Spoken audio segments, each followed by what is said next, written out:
मुसलमान जिधर जाता है सरकार उसकी बनती है। ये बहुत दिन से चल रहा था, लेकिन अचानक ये हुआ कि मुसलमान का वोट चाहिए ही नहीं।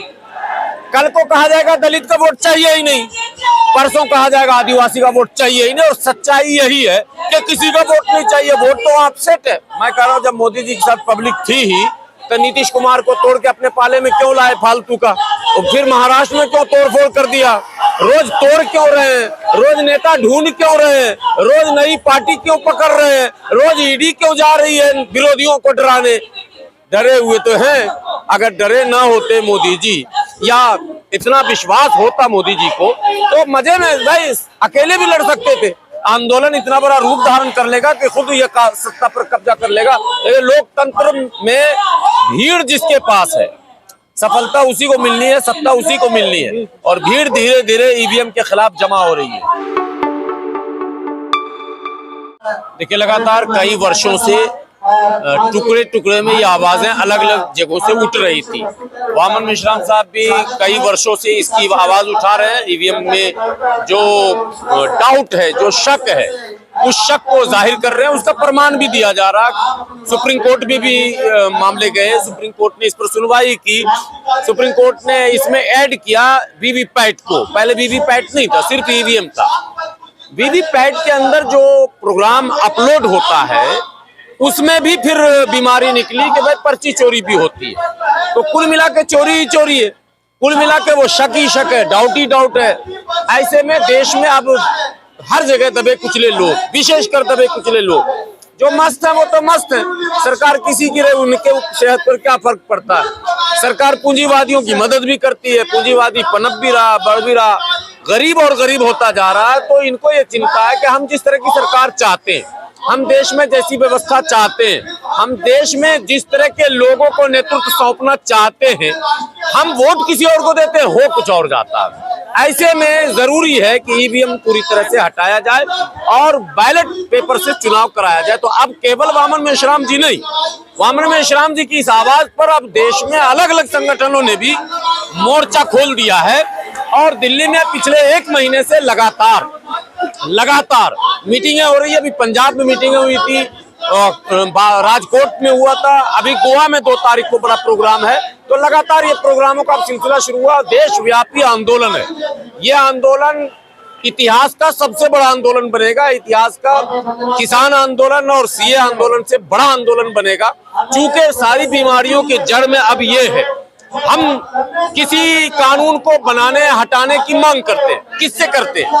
उस सरकार से करते हैं जो सरकार हमारे द्वारा नहीं चुनी गई। हमने तो वोट किसी और को दिया, लेकिन उसे तो फ्री में वोट मिल रहा, चूंकि उसने वो सेटअप बना रखा है ईवीएम से। तो उसे ये लगता है यार इसके चिल्लाने पर हमारे सेहत पर क्या फर्क पड़ता, वोट तो इसके चाहिए ही नहीं। आपके साथ कोई राजनीतिक पार्टी इसमें है वोट करने में? आपको याद होगा भारत में चुनाव में आप अक्सर सुनते होंगे, मुसलमान जिधर जाता है सरकार उसकी बनती है। ये बहुत दिन से चल रहा था, लेकिन अचानक ये हुआ कि मुसलमान का वोट चाहिए ही नहीं। कल को कहा जाएगा दलित का वोट चाहिए ही नहीं, परसों कहा जाएगा आदिवासी का वोट चाहिए ही नहीं। और सच्चाई यही है कि किसी का वोट नहीं चाहिए। वोट तो अपसेट है। अब समझ गए बात? तो उनके सेहत पर क्या फर्क पड़ता है। तो ये ट्रेंड भी बदलेगा यदि ईवीएम बदलेगा। आप इस पूरे भीड़ में किसी कांग्रेस के समर्थक को ढूंढिएगा, नहीं मिलेगा। पहले बात समझ लीजिए। हम हमेशा कहते हैं कि गंगाधर ही शक्तिमान है। शक्तिमान देखे, वो आता था सीरियल, गंगाधर ही शक्तिमान है। सिर्फ चश्मे का फर्क है। कांग्रेस ही भाजपा है, भाजपा ही कांग्रेस है। ये गठबंधन कुछ भी आप बना लो, उससे मतलब नहीं। सच्चाई है कि कांग्रेस ने ईवीएम लाकर हमारे सर पर थोपा था। कांग्रेस आज भी ईवीएम के खिलाफ बोलने से डर रही है।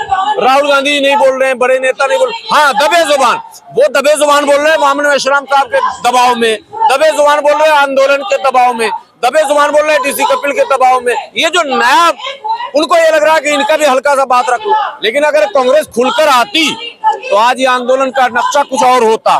कांग्रेस का शीर्ष नेतृत्व भी अगर ये कहता कि नहीं भाई ईवीएम पे हमको भी भरोसा नहीं, अलग भरोसा उनको है। उनको पता है कि चाहे इधर का हो या इधर का हो, सत्ता तो लड़ाई व्यवस्था की है, कांग्रेस भाजपा की लड़ाई नहीं है। मोदी जी हट जाए, राहुल जी आ जाए, समस्या समाधान हो जाएगा क्या? नहीं होगा। देश के चप्पे चप्पे में मैं लोगों से मिलता हूँ, लोग कहते हैं ईवीएम पर भरोसा नहीं। और राहुल गांधी जी न्याय किसको दिलाने जा रहे हैं भैया? जब हम न्याय मांगने आज जंतर मंतर पे खड़े हैं कि भाई न्याय चाहिए, हमें ईवीएम से मुक्ति चाहिए, राहुल गांधी जी वहां न्याय कर रहे हैं। ये सब बेकार की बातें हैं। लेकिन अब विपक्ष की पार्टियों को लगने लगा है कि भैया ये बड़ा मुद्दा है, आंदोलन बनेगा, वो आएंगे हाईजैक करने, वो कूदेंगे जरूर, और नहीं कूदेंगे तो किनारे कर दिए जाएंगे। आंदोलन इतना बड़ा रूप धारण कर लेगा कि खुद ये सत्ता पर कब्जा कर लेगा। ये लोकतंत्र में भीड़ जिसके पास है, सफलता उसी को मिलनी है, सत्ता उसी को मिलनी है, और भीड़ धीरे धीरे ईवीएम के खिलाफ जमा हो रही है। पड़ाव बताया ही नहीं जाता, कंटिन्यू है। आज से तुरंत लड़ाई लड़ रहे। अरे वामन मेश्राम साहब तो सुप्रीम कोर्ट में भी रहे, सड़क पर रहे, तमाम लड़ रही है। ईवीएम की लड़ाई छेड़ने वाले ही वही है। लेकिन आज ये सफलता का प्रमाण है कि अब 50 संगठन उतरे हैं उनके समर्थन में।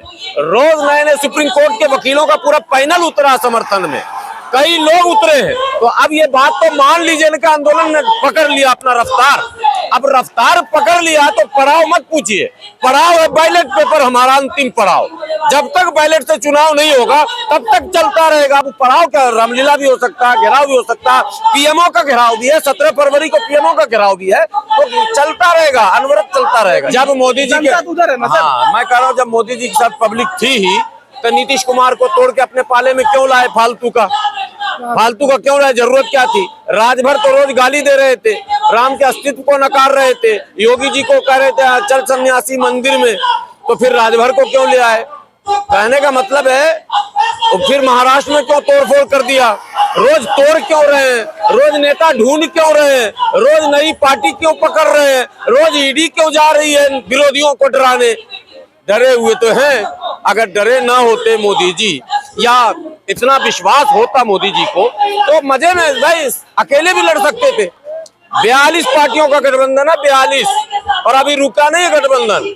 अभी इस ताक में है कि ममता आ जाए, इस ताक में है कि कोई और आ जाए। ईवीएम का मसला आ रहा है। अभी जिस मध्य प्रदेश का आप जिक्र कर रहे हो, राजस्थान का एक भाजपा उम्मीदवार चुनाव के दिन बयान दिया जो कैमरे में कैद है कि गिनती होगी, इतने वोट हमको आएंगे, इतने मेरे निकटतम प्रतिद्वंदी को आएंगे, और जब गिनती हुआ तो वही हुआ सेम। ये सब हो रहा ड्रामा, तो ऐसा मत समझिए कि नहीं हो रहा। और छत्तीसगढ़ में घटना घटी, बसपा का उम्मीदवार था। बसपा का उम्मीदवार जिस बूथ पर वोटर है भाई, कम से कम वो अपना वोट तो डालेगा, उसकी बीवी डालेगी, ठीक है, उसका बेटा डालेगा। चलो बेटा नहीं डालेगा, बीवी नहीं डालेगी, माँ नहीं डालेगी, भाई नहीं डालेगा, वो अपना डालेगा ना। जिस बूथ पर उसके पूरे परिवार का वोट है, उस बूथ पर वो नील आया। अब आप बताओ, अब इससे बड़ा प्रमाण क्या होगा भैया? कम से कम हम खड़े हुए चुनाव में बसपा से, हम अपना वोट तो हाथी को डालेंगे ना जी। तो एक हाथी तो उछलता कम से कम, वहाँ हाथी है ना एक को, वो हाथी गायब।